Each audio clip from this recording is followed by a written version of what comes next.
Alright, so here we have F-Zero, the F-Zero X for the N64, and this is probably, I'm not even gonna lie, the greatest racing game that I've ever played.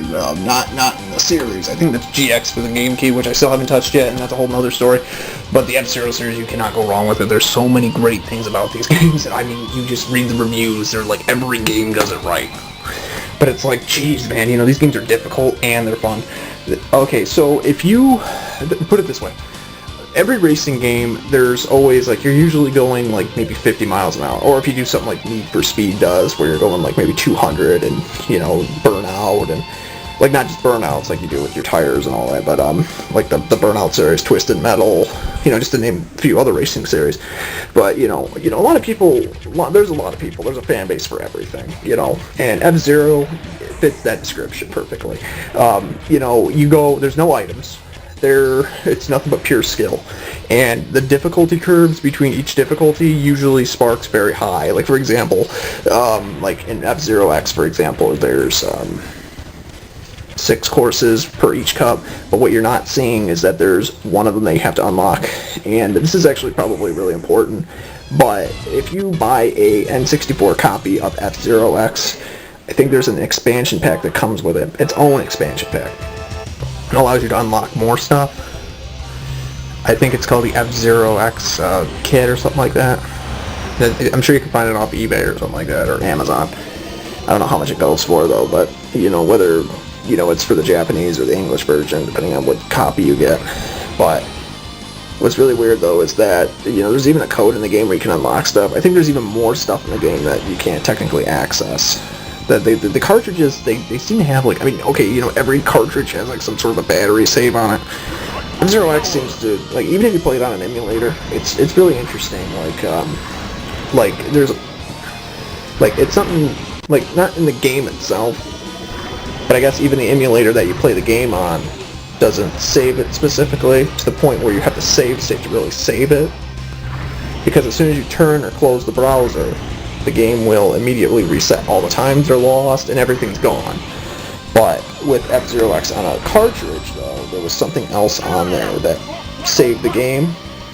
And it's kind of like the same reason, like, you know, it's like if you play Mega Man X, for example. Like, the Mega Man games didn't have battery saves, for the most part. What they did was, they had passwords instead, that you had to write down.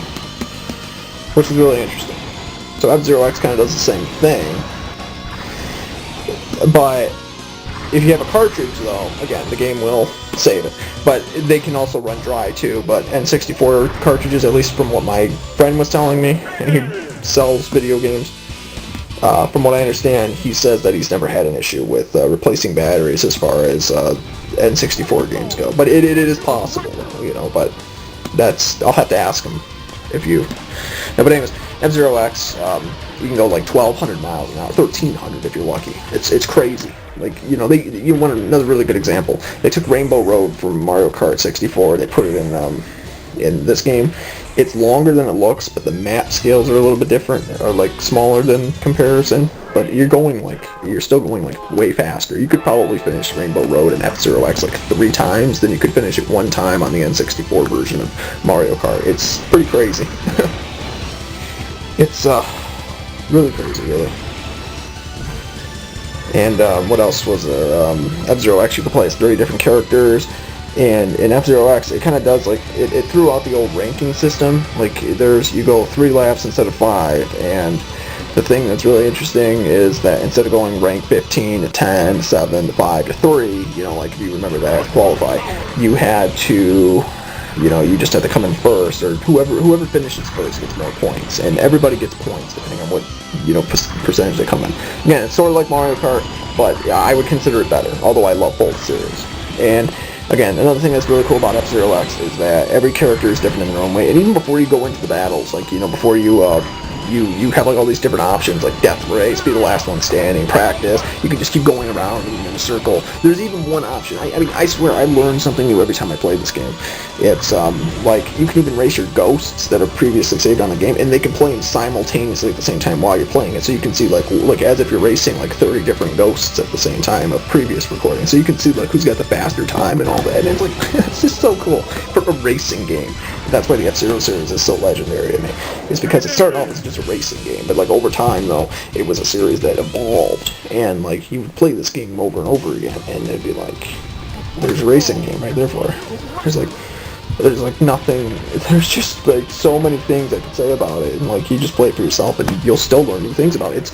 It's a great series, and it came out in 1990, oh geez, I can't remember, was it 1998 F-Zero X came out?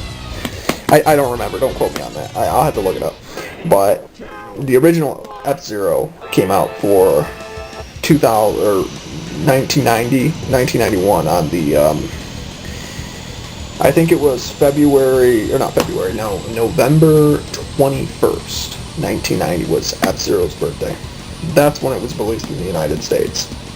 Or in Japan too. That's when it was released. So it was a really good game. And it's a really cool game, let me tell you. So put it this way, you know, every character, you can even customize like how fast you want to go, and you'll also get an ability like where if you want like faster speed but like very slow acceleration, or you can put it in between where you have like very fast acceleration but at the same time slow speed, but you're still going fast either way. It's kind of, there's so much customization with the game, it's like ridiculous. Like for a racing game too, and you know, they made an anime about it, the Falcon Punch and all that. Got all these characters, all these different racetracks. Takes place in the future. It's like the 26th century.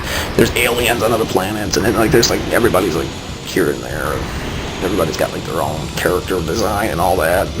It's like, it looks like everybody's like in a comic book, but at the same time though, it's like, you know, you're not really in a comic book. You're like, you're just playing this game, and everybody's like all these different animations are going on, and everybody's like getting, like there's like people that can fly off the stage going like 1,200 miles an hour, and it's just crazy. Like, you never know like what's gonna happen and stuff like that, and you know, you pass somebody and then they usually pass you too. I mean, this game takes nothing but pure skill. This is like what Mario Kart does not do. It's not pure skill. There's no gimmicks with this game. This game is literally ruthless if you don't know how to play it. These games are ruthless. And they just get harder and harder as they make them. I'm surprised they haven't made another F-Zero game, but, you know, people have made their own games. So anyway, this should just kind of give you an idea what it's about. So, you know, again, comment, rate, subscribe, favorite, share this video, and hope you enjoy it, because if you believe me, the F-Zero games are usually not that expensive. They're like anywhere between like 10 to 30 bucks at most. Get GX if you have the GameCube, somehow able to play it, it's like 25 bucks. It's really worth it. It really is worth it. It really is.